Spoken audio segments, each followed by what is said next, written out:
true Sons of Skyrim the second they go home. She calls him milk drinker and he says thank you. I mean, of course he does. This is the same guy who threw a fit because a Khajiit caravan was camped outside Whiterun, and now he's letting one purr in his ear while she uses his Stormcloak cloak as a body pillow. His ancestors built Skyrim with their bare hands and he builds litter boxes with his. The same hands that once wielded Wuthrad now knit custom paw mittens for his Khajiit queen. Nords and Imperials are natural enemies, like Altmer and Nords, or Dunmer and Nords, or Argonians and Nords, or Nords and other Nords. Damn Nords, they ruined Skyrim. The only thing a Nord hates more than a foreigner is a slightly different Nord. You could walk into Windhelm wearing Stormcloak colors and they'd still ask you what hold you're from like it's a racial background check. Hey, you're finally awake. And he is finally awake, just not where he expected. The last thing he remembers was drinking with a Khajiit named Whiskers in a cave full of empty crates and broken moon sugar. Now he's on a prison cart headed for the headsman's block after one of his famous skooma benders. This is how the quest A Night to Remember should end, you getting some questionable tattoos.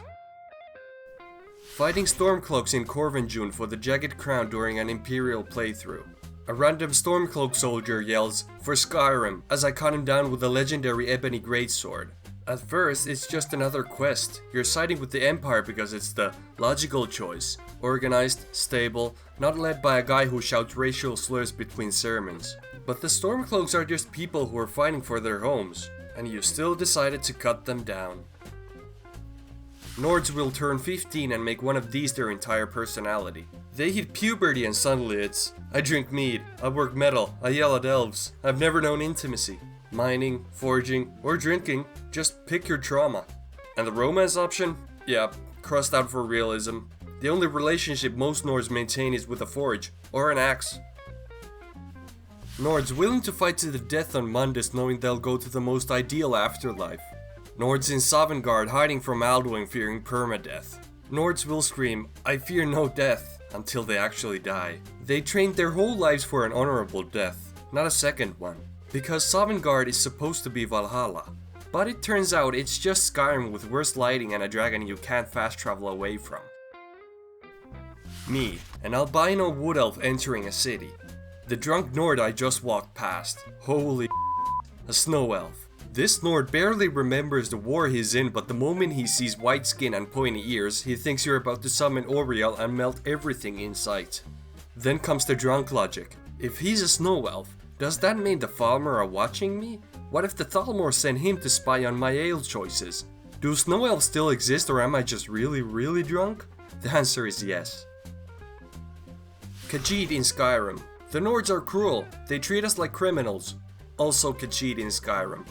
Every time you meet a Khajiit in Skyrim, it's either someone trying to sell you skooma out of a tent, or someone offering to teach you lockpicking.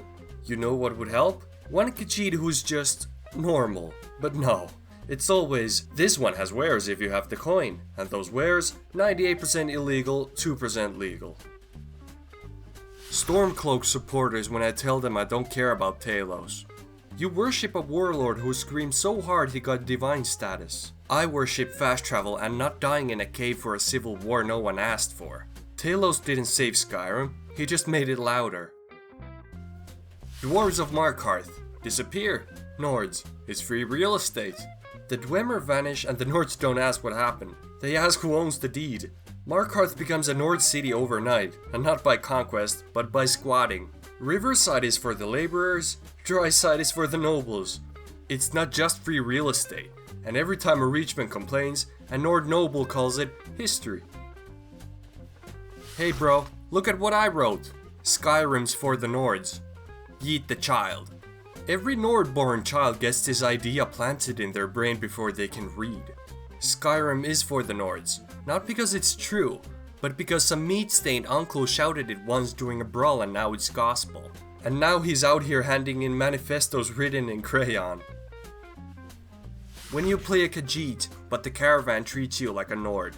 They hit you with, the roads of Skyrim lead to many dangers. That's it.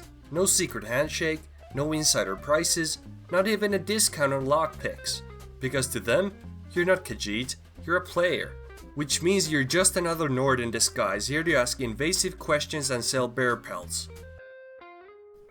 Talos, who literally started as general in Falkreath, Nord making the bulk of his initial army before he ditches them and makes Cyrodiil the seat of his empire. Sure, who fought Alduin so Nords can be freed from a curse that reduced their lifespan to 6 years. Stormcloaks worship Talos like he's the Nord messiah, but let's be honest, he used Skyrim like a launch pad. He built his empire with Nord blood, then dipped for Cyrodiil the moment he got a taste of the empire. He didn't die for Skyrim, he died as an emperor, in the south, surrounded by bureaucrats. People in the other races' heavens watching shit go down in Sovngarde. The f*** they doing over there? Imagine you're a Redguard chilling in the far shores, golden sand, cool breeze, quiet eternity, and suddenly you see Sovngarde lighting up like a World War III reenactment.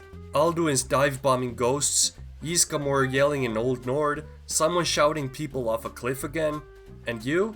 You get no rest, no peace, just mead, shouting, and one very tired Dragonborn cleaning up after every myth they didn't ask to be a part of.